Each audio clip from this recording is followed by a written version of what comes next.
मजबूर कर देगी। अक्सर हम कई मौक़ों पर कुत्तों का नाम लेकर मिसाल दिया करते हैं।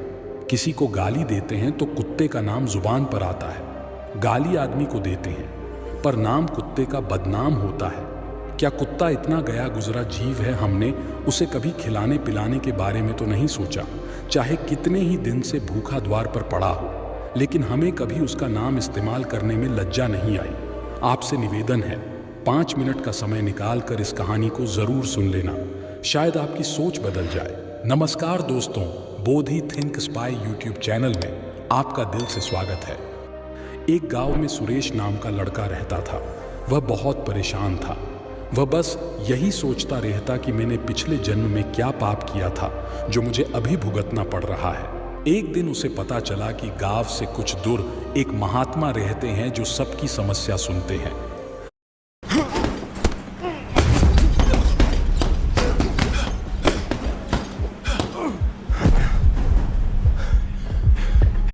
एक महात्मा रहते हैं जो सबकी समस्या सुनते हैं। अगले दिन सुरेश उस महात्मा से मिलने के लिए निकल गया। वह पहुंचकर सुरेश ने देखा कि महात्मा अपने आश्रम में कुछ लोगों को उपदेश दे रहे थे। तभी सुरेश ने महात्मा को प्रणाम किया और कहा, गुरुदेव, मेरे मन में एक प्रश्न उठ रहा है। महात्मा ने कहा, भंते निसंकोच होकर पूछो, आपके मन में वह कौन सा प्रश्न उठ रहा है। तब सुरेश ने कहा, गुरुदेव, मैं यह जानना चाहता हूं कि कुत्ते को एक टुकड़ा रोटी खिलाने से मनुष्य को कौन सा फल मिलता है। तभी महात्मा ने बताया, अगर मनुष्य कुत्ते को रोटी खिलाने के 8 फायदे जान जाए तो कभी दुखी नहीं होगा। भंते कुत्ते को एक टुकड़ा रोटी खिलाने से मनुष्य को 8 फायदे होते हैं तथा जो भी मनुष्य इन फायदों के बारे में जान जाता है उसका जीवन धन्य हो जाता है और उसको जीवन में कभी दुखों का सामना नहीं करना पड़ता है।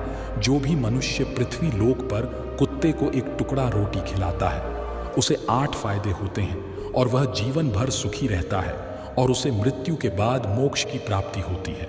महात्मा ने कहा, भंते, तुम्हें एक कहानी सुनाता हूँ, ध्यान से सुनना, फिर तुम्हें सब पता चल जाएगा। एक समय की बात है। एक काले रंग का कुत्ता था। वह बहुत ही लाचार था और भूखा प्यासा था। वह गांव में सभी के घर घर जाता था, परंतु उसे कोई भी व्यक्ति रोटी का एक टुकड़ा भी नहीं देता था। वह भूख के मारे इधर उधर घूमता रहता। एक दिन वह गांव के बाहर नदी के किनारे एक ऋषि के आश्रम पर पहुंच गया और ऋषि से कहने लगा, हे मुनिवर, मुझे लगता है आप बहुत ही विद्वान तथा ज्ञानी हैं, इसीलिए मैं भूखा प्यासा आपके पास आया हूं। कृपा करके आप मुझे एक टुकड़ा रोटी का दे दीजिए जिसे मैं खाकर अपनी भूख को शांत कर लूं। तभी वह ऋषि कहते हैं, हे स्वान, क्या तुम्हें गांव में एक टुकड़ा रोटी का किसी ने नहीं दिया जिसे तुम खाकर अपनी भूख मिटा सको। वह कुत्ता ऋषि से कहता है, हे मुनिवर, मैं आपको क्या बताऊं, आप मेरी बातों पर विश्वास नहीं करोगे। तभी वह ऋषि कहते हैं, स्वान तो बताओ, तुम्हारी बातों पर मैं विश्वास अवश्य करूंगा, मुझे तुम बहुत ही लाचार दिखाई पड़ते हो। तभी वह कुत्ता कहता है, ठीक है मुनिवर, मैं आपको अपनी बीती बताता हूं। कुत्ता ऋषि से कहता है, हे मुनिवर, दुनिया के लोगों, हम पर रहम करो। हमारा कोई घर नहीं होता है, कोई आसरा नहीं होता है, कमाकर खाना हमें नहीं आता है, हमें वस्त्र भी पहनने का ज्ञान नहीं है, इसलिए सर्दी गर्मी और बरसात में हम ऐसे ही घूमते रहते हैं। हमें पढ़ना लिखना भी नहीं आता। मुनिवर, आपकी तरह हमें अनुशासन नहीं आता, हमें आपकी तरह बोलना नहीं आता। यह हमारा दुर्भाग्य ही समझिए, परंतु हमें आपकी तरह भूख भी लगती है। चोट लगने पर हमें आपकी तरह पीड़ा भी होती है, हमें आपकी तरह रोना भी आता है। बस इन्हीं 3 कामों में हम आपकी बराबरी करते हैं, इसलिए हम पर दया दिखाइए, हमें और कष्ट मत दीजिए। ईश्वर ने तो हमें वैसे भी कष्ट देकर ही भेजा है, ऊपर से आप लोग हमें परेशान करते हैं।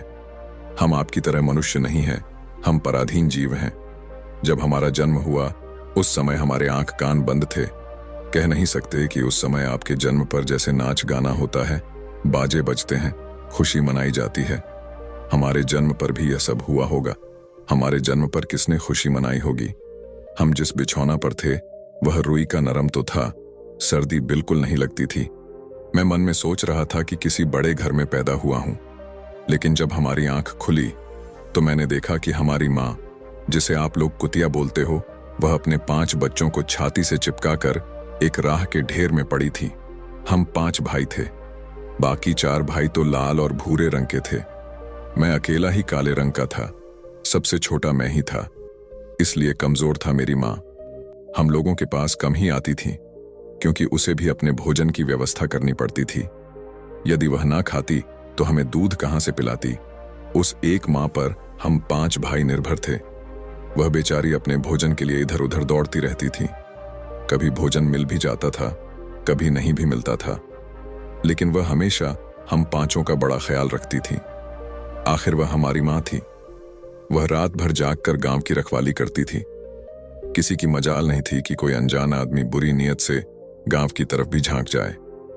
दूसरे गांव के कुत्ते भी हमारी माँ के डर से गांव में नहीं आते थे।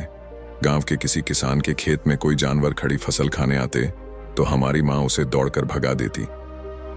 गांव वालों के लिए इतना सब करने के बाद भी कोई मनुष्य तो हमारी माँ को भोजन तक नहीं देता था। भोजन के लिए हमारी माँ को मजबूर होकर छीना झपटी करनी पड़ती थी। कई बार तो लोग उसे लाठी डंडों से पीट पीट कर भगा देते थे। बेचारी उस दिन भूखी प्यासी रहकर पेट की आग से जलती रहती थी। वह कहता है, हे मुनिवर, आखिर भूख तो हमें आपकी ही तरह लगती है। ऊपर से उसे अपने 5 बच्चों की चिंता भी लगी रहती थी। आखिर माँ जो थी, भूख उसे चैन से बैठने नहीं देती थी, और गांव वालों का भी उसे देखकर हृदय नहीं पसीजता था। तो बेबस होकर उन लोगों के घरों में चोरी से घूमना पड़ता था, और खाने की कोई चीज मिल जाती तो उसे खाकर अपने पेट की आग बुझा लेती थी। कई बार तो लोग उसे खाने की वस्तु ले जाते हुए देखते तो लाठी डंडे लेकर उसके पीछे पड़ जाते। कुछ निर्दय लोग तो कई बार उसे घर के अंदर बंद करके पीटते थे।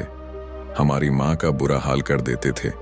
फिर वह कुत्ता आरशी से कहता है, हे मुनिवर, हमारी माँ ने क्या बिगाड़ा था? उसने सिर्फ अपने पेट के लिए भोजन ही तो चुराया था।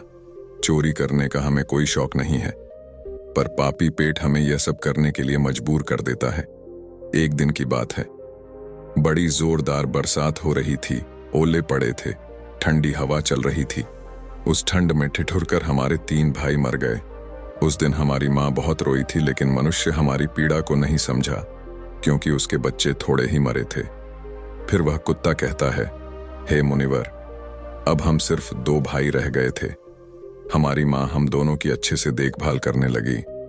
फिर एक दिन उसी गांव में एक सेठ के घर पर दावत चल रही थी और अनेक प्रकार की मिठाइयां बन रही थीं। सेठ जी के घर काफी मेहमान आए हुए थे।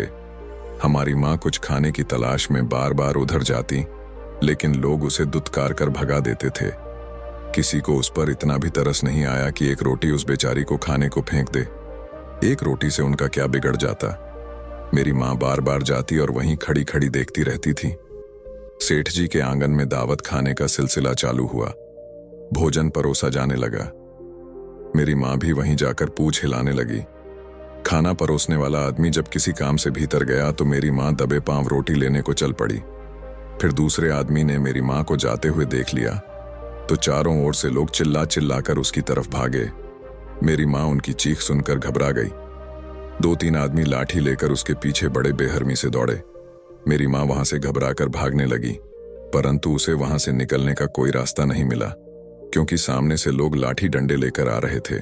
तभी मेरी माँ वहां पर जो लोग भोजन कर रहे थे उनको लांघ कर निकल गई।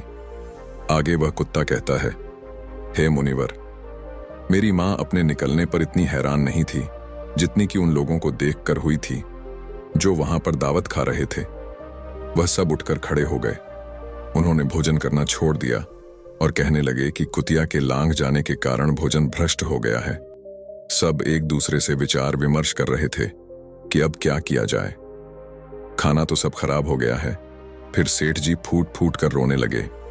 कुछ लोग तो यह भी कह रहे थे कि भाई कुतिया के लांघने से भोजन खराब कैसे हो गया? उसने खाने में या पतलों में मुंह थोड़ी डाला है, सिर्फ ऊपर से लांघ कर ही तो गई है। और कहने लगे, शहरों में तो लोग कुत्ते को पालकर घर के अंदर सुलाते भी हैं और खिलाते भी हैं, तो इसमें कोई बुरी बात नहीं है। अगर कुतिया लांघ कर गई है तो भोजन खराब नहीं हुआ है। लेकिन उनमें से कुछ लोग बड़े घरों से ताल्लुक रखते थे। उन्होंने एक भी नहीं चलने दी। कह रहे थे कि भोजन तो भ्रष्ट हो गया है, यह हमारे खाने के लायक नहीं है। आखिरकार उन्हीं की बात मानी गई।